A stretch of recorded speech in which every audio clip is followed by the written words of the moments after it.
Good morning. Good morning. Our book today is the story of Joseph. It's called The Coat of Many Colors. It was written by Jenny Koralik and illustrated by Pauline Barnes.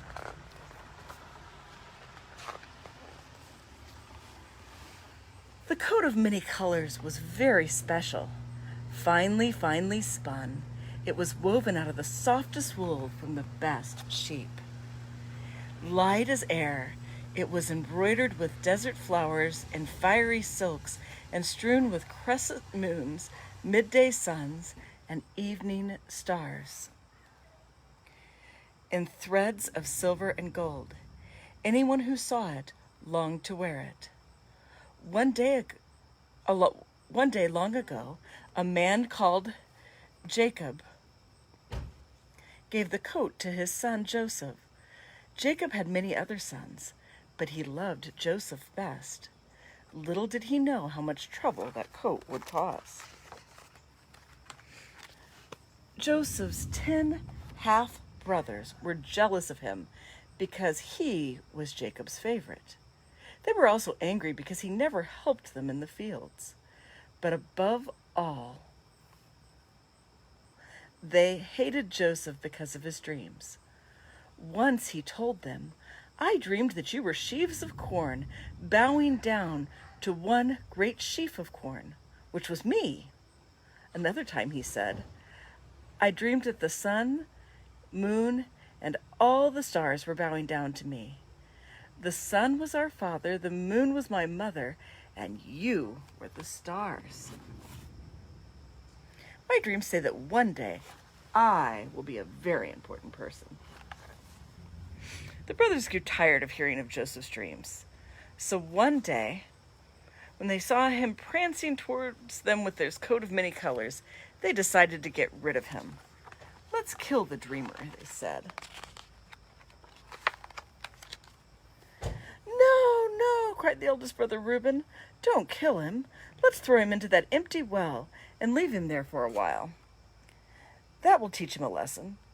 So the brothers tore the coat of many colors off of Joseph's back and gave him a beating and flung him down the well.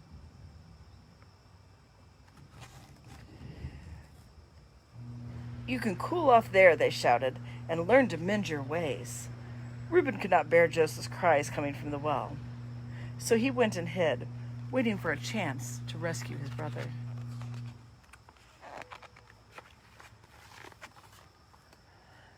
Joseph lay in the dark well, hungry, cold, thirsty, battered and bruised. "If I ever get out of here," he vowed, "I will never boast about anything again." See, he's way down there in the deep well.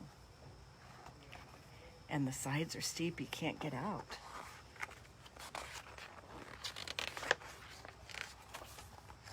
Then a long line of camels appeared through the desert haze. "Look," cried one of the brothers, "here come some merchants carrying spices down to Egypt. Let's sell our pretty Joseph as a slave." "Good idea," said the others. So they sold Joseph to the merchants for 20 pieces of silver. When Reuben came back, he was horrified. "What have you done?" he shouted. "Do you want to break our father's heart?" Then the brothers realized what a terrible thing they had done. "Oh, Reuben," they wailed, "what shall we tell our father?" "We shall have to lie to him," said Reuben sadly. There's Jacob, and he's very sad. The brothers smeared the tattered coat of many colors with goat's blood and told Jacob that Joseph had been killed by a wild beast, and that their father believed them. Day and night he wept for Joseph and could not be comforted.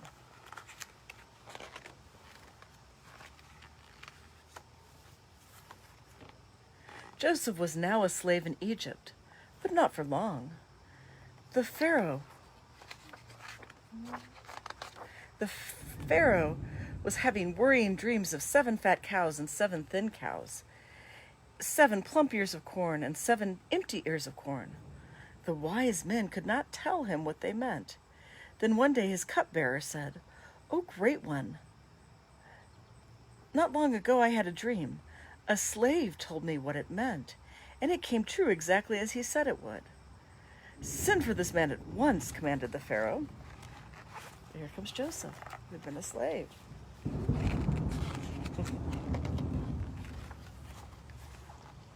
Joseph came and knelt before the Pharaoh. "O great one," he said, "your dreams are telling you to store all the corn in Egypt while the harvest is good, because there's going to be a terrible famine." The Pharaoh listened to Joseph's advice. He even put him in charge of the corn stores. When the bad harvest came, no one in Egypt starved, and the grateful Pharaoh heaped rich rewards upon Joseph. So Joseph was able to help the people. He told them about a famine coming. A famine is when there's no food that can be grown, and many people starve.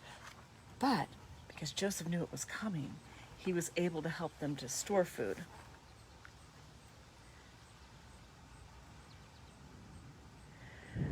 But famine did come to the land where Jacob lived, and he sent his sons to Egypt to buy corn.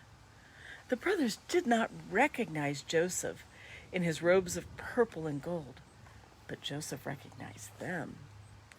And while they were filling their sacks with corns, he had a precious silver coat in his little brother Benjamin's sack.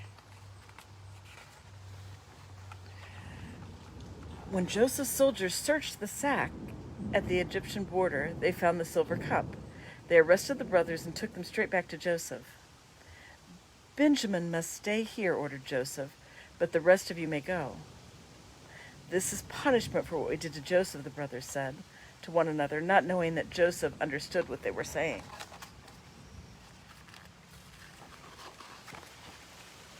They fell to their knees. "Keep us here, but let Benjamin go home," they begged.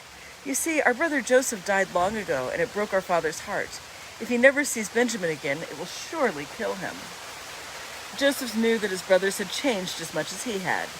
"Don't you recognize me?" he said. "I am Joseph." He astonished his brothers, bowed before him. "Forgive us, Joseph, for what we did to you," they said.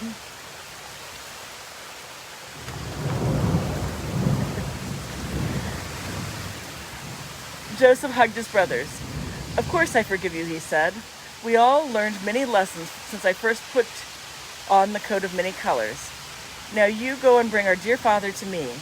Then we can share my good fortune with this land, in this land of plenty." And it is raining and I am going to go inside. So have a wonderful day.